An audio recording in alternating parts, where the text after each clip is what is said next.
Dragon mountains എന്നർത്ഥം വരുന്ന ഡ്രേക്കൻബെർഗ് മലനിരകളുടെ സമീപത്ത് താമസിച്ചിരുന്ന സുലു ഗോത്രവർഗത്തിനും വനപാലകർക്കും ഇടയിൽ ഒരു വിചിത്ര പുലിയെപ്പറ്റി 1990കളിൽ സംസാരം ഉയരുന്നു. കാണുവാൻ കഴിയാത്ത ഒരു ജീവിയുടെ സാന്നിധ്യം അവരുടെ ചുറ്റുപാടും കൂടി വരുന്നതായി അവർ തിരിച്ചറിഞ്ഞു. എവിടെയും പ്രത്യക്ഷപ്പെടുകയും നിഴൽ പോലെ ഇര പിടിച്ച ശേഷം ഞൊടിയിടയിൽ അപ്രത്യക്ഷമായിരുന്ന ഈ ജീവിയുടെ കാൽപ്പാടുകളും കഴിച്ച ഭക്ഷണത്തിന്റെ അവശിഷ്ടങ്ങളും മാത്രമാണ് ആളുകൾക്ക് പകൽ വെളിച്ചത്തിൽ കാണാൻ കഴിഞ്ഞിരുന്നത്. സുലു ഗോത്രവിഭാഗം ഈ ജീവിയെ ഇന്യോഗ ങ്കുലു എന്ന് വെച്ചാൽ വലിയ പാമ്പെന്നും പിൽക്കാലത്ത് പ്രേതപുലിയെന്നും വിളിച്ചു.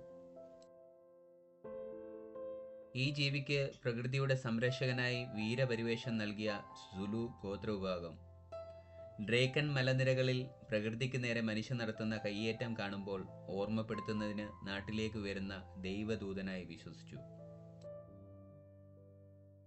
അങ്ങനെ കാലം കടന്നുപോയി. 2004 ഡ്രേക്കൻ മലനിരകളുടെ സംരക്ഷണമുണ്ടായിരുന്ന വനപാലകരുടെ ഇൻഫ്രാറെഡ് ക്യാമറയിൽ ഒരു ദൃശ്യം പതിഞ്ഞു.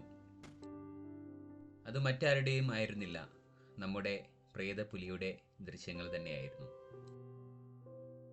ജനിതകമായ വൈകല്യങ്ങൾ കൊണ്ട് കറുപ്പ് നിറമായിരുന്ന ആ പുലിയെയാണ് ഈ കാലം അത്രയും നാട്ടിലുള്ളവർ പ്രേതപുലിയായി വിളിച്ചിരുന്നതെന്ന് അന്ന് ലോകം മനസ്സിലാക്കി.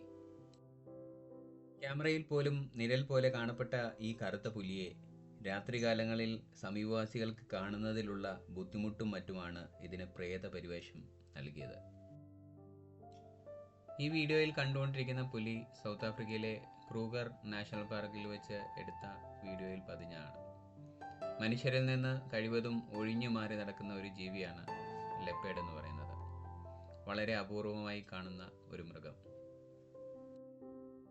ക്രൂഗർ നാഷണൽ പാർക്ക് പോലെയുള്ള സംരക്ഷിത പാർക്കുകളിലല്ലാതെ ജീവിക്കുന്ന പുലികളുടെ പ്രതീകമായി ഡ്രേക്കൻബർഗിലെ പ്രേതപുലി എന്ന നമ്മുടെ കറുത്ത പുലി. ഇന്ന് ആ കറുത്ത പുലിയെ നമുക്ക് കാണാനാകില്ലായിരിക്കാം. പക്ഷേ അതിൻ്റെ സാന്നിധ്യം ഇന്നും ആ ഡ്രേക്കൻ മലനിരകളിൽ കനിഞ്ഞിരിക്കുന്നു. വീഡിയോ കണ്ട ഏവർക്കും നന്ദി, നമസ്കാരം.